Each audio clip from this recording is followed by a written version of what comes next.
আসসালামু আলাইকুম। কেমন আছেন আপনারা সবাই? আশা করি যে যেখান থেকে আমার এই ভিডিওটি দেখছেন, মহান আল্লাহ তাআলার অসীম রহমতে অনেক অনেক বেশি ভালো আছেন। আমরাও আলহামদুলিল্লাহ ভালো আছি। আজকে কিন্তু আপনাদের সাথে শেয়ার করব কিভাবে অ্যারারুট তৈরি করতে হয়।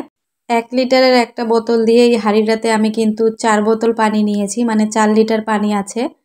এক আপু আমাকে রিকোয়েস্ট করেছিলেন আমি যেন সঠিকভাবে ভালোভাবে বুঝিয়ে দেই, উনি যেন বুঝতে পারেন এমনভাবে যেন ভিডিওটা করি, তাই উনার জন্য আমি পানিটা মেপে নিয়েছি। তো এখানে ১ লিটারের বোতল দিয়ে কিন্তু আমি ৪ লিটার পানি নিয়েছি। আর এখানে হচ্ছে ১ কাপ অ্যারারুট আছে, কাপ দিয়ে মেপে নিয়েছি, কারণ কতটুকু পানিতে কতটুকু অ্যারারুট দিলে মাপটা ঠিক হবে, কাপড়ে মাপটা ভালোভাবে হবে, সেটাও বুঝার অনেকটা বিষয় থাকে। যে যারা নতুন তারা তো অনেক কিছুই বুঝতে পারেন না, আর যারা পুরাতন তারা তো সব কিছুই জানেন। তো এটা আমি নতুনদের জন্যই এই ভিডিওটা তৈরি করেছি। আর আপুটা যেহেতু বারবার আমাকে নক দিয়েছিলেন মার দেওয়া যেন আমি দেখাই কাপড়ে, ওনার জন্যই আমি ভিডিওটা করেছি, সেই আপুটার জন্যই। তো সেই জন্য সব কিছু মেপে দেখিয়ে দিলাম যে কতটুকু পানিতে কতটুকু অ্যারারুট দিতে হবে। তো এখানে যে পাতিলে পানিটা ছিল সেখান থেকে একটু পানি নিয়ে আমি অ্যারারুটটা গুলিয়ে নিয়েছি। আর পানিটা যখন একদম কুসুম কুসুম হবে, একটু গরম হবে, তখন কিন্তু অ্যারারুটটা দিয়ে দিতে হবে। একদম ঠান্ডা পানিতে না দিয়ে এরকম কুসুম গরম পানিতে যদি দেন তাহলে খুব তাড়াতাড়ি ভালোভাবে মিশে যায়, আর মাঠটাও খুব ভালোভাবে তৈরি হয়, মানে অ্যারারুটের যে ঘোলটা সেটা খুব ভালোভাবে তৈরি হয়। তো এখানে আমি সবটুকুই দিয়ে দিলাম। ১ কাপ অ্যারারুট নিয়েছিলাম, আপনাদেরকে তো দেখালাম। তো এটা খুব ভালোভাবে নেড়েচেড়ে দিতে হবে ঘন ঘন, না হলে তলায় অ্যারারুটটা বসে যাবে। তো যারা এই পর্যন্ত আমার ভিডিওটি দেখছেন, যদি আমার ভিডিওটি ভালো লেগে যায় তাহলে কিন্তু একটা লাইক দিতে একদমই ভুলবেন না। আর যদি আমার চ্যানেলে নতুন হয়ে থাকেন তাহলে কিন্তু আমার চ্যানেলটি সাবস্ক্রাইব করে আমার পাশে থাকার জন্য অনুরোধ জানাচ্ছি। যারা অলরেডি এই কাজগুলো করে দিয়েছেন তাদেরকে অসংখ্য অসংখ্য ধন্যবাদ। আমার যে প্রিয় মিষ্টি আপুরা আমাকে অনেক সুন্দর সুন্দর কমেন্ট করেন, তাদেরকে অনেক অনেক ধন্যবাদ ও দোয়া। তো এখানে কিন্তু কথা বলতে বলতে এই যে দেখুন, এটা কিন্তু একেবারে ফুটে গিয়েছে খুব ভালোভাবে। এটা কিন্তু খুব ভালোভাবে রান্না করে নিতে হবে যেন একবার, মানে কয়েকবার করে বলক চলে আসে। আর ঘনত্বটা দেখিয়ে দিচ্ছি, এটা কিন্তু অনেকটাই ঘন হয়ে গিয়েছে মারের মতো। প্রথমে যখন দিয়েছিলাম তখন কিন্তু একদম সাদা ছিল, আর এখন দেখুন মারের মতো কিন্তু ঘন হয়ে গিয়েছে।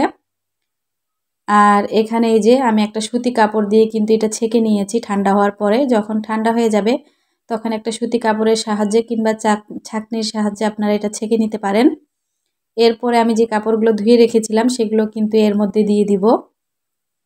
যেগুলো ব্রাইট কটনের আছে সেগুলো কিন্তু আমি আগে দিচ্ছি, আর আমার কিছু ভয়েল কাপড়ও আছে, এগুলো আমি আগে দিব না। আগে আমি সবগুলো ব্রাইট কাপড়গুলো দিয়ে দিব, তারপরেই কিন্তু আমি সুতি কাপড়গুলো যেগুলো ভয়েল কাপড় সেগুলো দিব, কারণ ব্রাইট কাপড় বেশি পাতলা থাকে, মাঠটা একটু বেশি প্রয়োজন হয়। আর ভয়েল কাপড়গুলোতে একটু ব্রাইটের চেয়ে মোটা থাকে, তাই একটু কম মার হলেও কোনো সমস্যা নেই, তাই ওটা আমি কিন্তু সবার পরে দিব লাস্টে।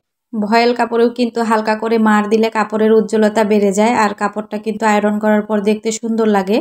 আর একদমই মার না দিলে আবার ভালো লাগে না, যতই মোটা হোক, কিন্তু অত তো ওগুলো মোটা থাকে না ভয়েলগুলো, তাই একটু মার দিলে কিন্তু ভালো লাগে। তো এইগুলো এইভাবে করে চিপে চিপে কিন্তু মারের সাথে আমি মিশিয়ে নিচ্ছি কাপড়গুলো উপর নিচ করে। তো আমার যে আপুটা বারবার কমেন্ট করেছিলেন মার দেওয়া দেখাও আপু, মার দেওয়া দেখাও, তো আশা করি আমার সেই প্রিয় আপুটা দেখে নেবেন ভিডিওটা। আমার চ্যানেলে আমি মার দেওয়ার ভিডিও কিন্তু একবারও দেখাইনি, কারণ অনেকেই জানেন যে কিভাবে মার দিতে হয়, কিন্তু যারা নতুন আছেন সেই আপুগুলার কিন্তু ছোট ছোট জিনিসগুলো না জানলে অনেক কঠিন মনে হয়, সেরকম একটা বিষয়। তো আপুটার জন্যই কিন্তু এই ভিডিওটা আমি তৈরি করেছি। আর এখানে কিন্তু এই যে সব আমার কাপড়গুলোতে মার দেওয়া হয়ে গিয়েছে, সবগুলো মেলে দিয়েছি। আজকে যদিও একটু রোদের তাপটা কম ছিল, তারপরও মাশাআল্লাহ আমার সবগুলো কাপড়ই শুকিয়ে গিয়েছে আলহামদুলিল্লাহ। আমি তো ভয়ে ছিলাম যেহেতু আজকে রোদের তাপটা অন্য দিনের চেয়ে কম, তো ভালোভাবে শুকাবে কিনা। আর এই বেবি পিঙ্ক কালারের ড্রেসটা কিন্তু এত সুন্দর হয়েছে, যখন আয়রন করা হবে আর পাইপিং, তখন কিন্তু আপনাদের সাথে শেয়ার করব। এই ড্রেসটা সামনাসামনি দেখতে এত বেশি সুন্দর মাশাআল্লাহ। আর এই অলিভ কালারটা তো কখনোই কালারটা ভালোভাবে আসে না, এটা কিন্তু কাঁচা জলপাই কালারের কালার। আর এখানে কিন্তু দেখাচ্ছে সিদ্ধ জলপাই কালারটা যেমন হয় ওই রকম। আর ওড়নাটাতে কিন্তু কুরুশ করার কারণে, কুরুশের জোড়া এবং কি লেস দেওয়ার কারণে অনেক গুণে সৌন্দর্য বেড়ে গিয়েছে। তো আজকের ভিডিওটা কেমন হয়েছে অবশ্যই কিন্তু আমার প্রিয় আপুরা কমেন্ট করে জানাবেন। আপনাদের সুন্দর সুন্দর কমেন্ট পড়তে কিন্তু আমাকে খুব ভালো লাগে। আর অনেক আপুরাই আমাকে অনেক মতামত জানান, অনেক কিছুই ভালো মন্দ হোয়াটসঅ্যাপে নক দিয়ে জানান যে আপু এইভাবে করেন, এইভাবে এটা করলে ভালো হবে। তো সেই সব আপুদেরকে অসংখ্য অসংখ্য ধন্যবাদ। আপনারা আপনাদের মূল্যবান সময় দিয়ে আমাকে অনেক কিছু বুঝিয়ে বলেন, অনেক কিছু জানান। তো আপনাদের সবাইকে অসংখ্য অসংখ্য ধন্যবাদ আমার প্রিয় আপুরা। তো আজকের ভিডিওটা কেমন হয়েছে অবশ্যই কিন্তু কমেন্ট করে জানাবেন। আর এগুলো হচ্ছে হাতাগুলো এখনও জোড়া দেওয়া হয়নি, তো আলাদাভাবেই ধুয়েছি। তো একটা আপু কিন্তু হচ্ছে হাতার মাপটা জানতে চেয়েছেন, সেই আপুটাকে অবশ্যই আমি পুরো কামিজের মাপ, হাতার মাপ এবং ওড়নার মাপ, একটা কাপড় আমি কিভাবে কাটি, কি কতটুকু হাতার জন্য রাখি, কতটুকু ওড়নার জন্য রাখি, সম্পূর্ণ ডিটেলস নিয়ে একটা ভিডিও তৈরি করব ইনশাল্লাহ। আমার ভিউয়ার্স আপুরা কিন্তু ড্রয়িং এবং সেলাই দেখতে অনেক পছন্দ করেন। তো আগামী ভিডিওতে সুন্দর একটা ড্রয়িং ভিডিও নিয়ে আপনাদের সামনে হাজির হব।